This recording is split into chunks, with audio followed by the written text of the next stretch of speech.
Hello दोस्तों, आज की कहानी है शादी के बाद राहुल बदल क्यों गया। भाग दो, चलते हैं कहानी की ओर। हताशा राहुल घर चला गया। पूरे दिन वह संगीता की अच्छाइयों को याद करके सूखता रहा और यह सोचकर कहीं नहीं गया कि शायद संगीता घर वापस आ जाए। लेकिन सुबह से रात हो गई, संगीता नहीं आई। संगीता और रीति दोनों रात भर गप्पे मारती रही। देर रात सोई। सुबह कॉल बेल की आवाज़ से संगीता की नींद टूटी तो उसने देखा कि रीति गहरी नींद सो रही है।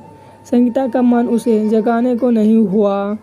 वह यह सोचकर दरवाज़ा खोलने चली गई कि दूध वाला आया होगा। संगीता ने दरवाज़ा खोला तो देखा कि दरवाजे पर 4 अजनबी खड़े हैं। उन्हें देखकर वह घबरा गई और जल्दी से दरवाज़ा बंद करने लगी। लेकिन इससे पहले ही उन चारों में से 2 ने संगीता को दबोचकर गाड़ी में डाल दिया। जब संगीता की आंख खुली तो उसने खुद को एक कच्चे घर में पाया। वह घबराई सी इधर उधर देखने लगी, लेकिन कुछ समझ नहीं आया। संगीता घबराहट के मारे रोने लगी। उसकी समझ में नहीं आ रहा था कि क्या करे, किस से बात करे। फिर चुपचाप किसी के आने की राह देखने लगी। शाम के करीब 4 बजे 2 लोग आए और संगीता से उसके पति के बारे में पूछने लगे। संगीता ने अपने पति राहुल के बारे में बता दिया तो वे बोले, हम राहुल की नहीं वरुण की बात कर रहे हैं।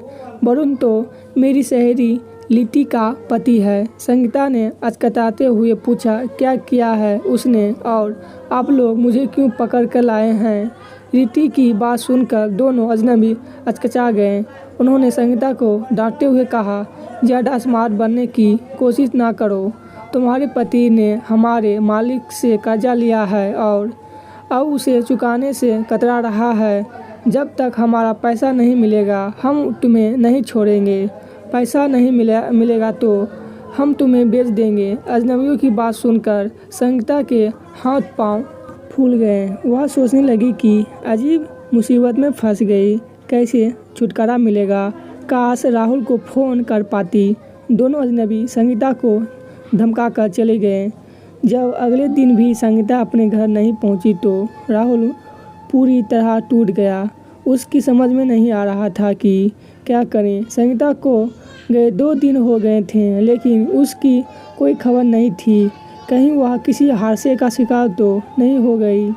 यह सोचकर वह रोने लगा। अगले दिन डोरबेल की आवाज़ से उसकी नींद टूटी। वह खुशी खुशी यह सोचकर दरवाज़ा खोलने गया कि शायद संगीता हो दरवाजे पर, लेकिन सामने उसके माता पिता खड़े थे। उन्हें देखते ही राहुल के सब्र का बांध टूट गया और वह अपने पिता के गले लगकर बच्चों की तरह रोने लगा।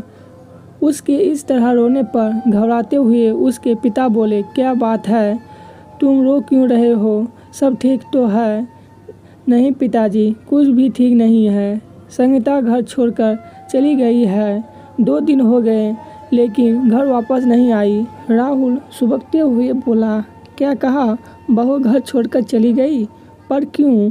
राहुल की माँ हैरानी से बोली, जरूर तूने ही उससे झगड़ा किया होगा, वरना मेरी बहू तो बेहद समझदार है। हाँ माँ, मैंने ही उसका दिल दुखाया है। पहली बार नहीं, हमेशा उसे दुखी करता हूँ मैं, तभी वह मुझे छोड़कर चली गई। कहते हुए राहुल ने सारी बात माता पिता को बता दी। किया तो तूने गलत है बेटा। जब उसने शादी से पहले ही यह कह दिया था कि उसे ही अपने माता पिता का सहारा बनना है तो तू क्यों उसके मायके जाने पर एतराज़ जताता है। क्या कभी उसने तुझे रोका है हमारे पति अपनी जिम्मेदारियों निभाने से, या फिर उसने कभी हमारी सेवा करने में कोई कसर छोड़ी है। राहुल के पिता उसे समझाते हुए बोले, आप सही कह रहे हैं पापा, मैं ही गलत था जो अपनी बीवी के मनोभावों को नहीं समझ सका। एक बार वह वापस आ जाए तो मैं उसकी सारी बातों को मानूंगा और उसके माता पिता को भी आपकी ही तरह समझूंगा। राहुल के मम्मी पापा को उसके घर आए 2 दिन हो गए, लेकिन संगीता का कोई फ़ोन नहीं आया। तो उन्हें भी घबराहट होने लगी। वे सोचने लगे कि संगीता ने हमसे कांटेक्ट क्यों नहीं किया, कहीं सचमुच में उसके साथ कोई हादसा तो नहीं हो गया। उधर संगीता के अचानक गायब हो जाने से रिति बहुत परेशान थी।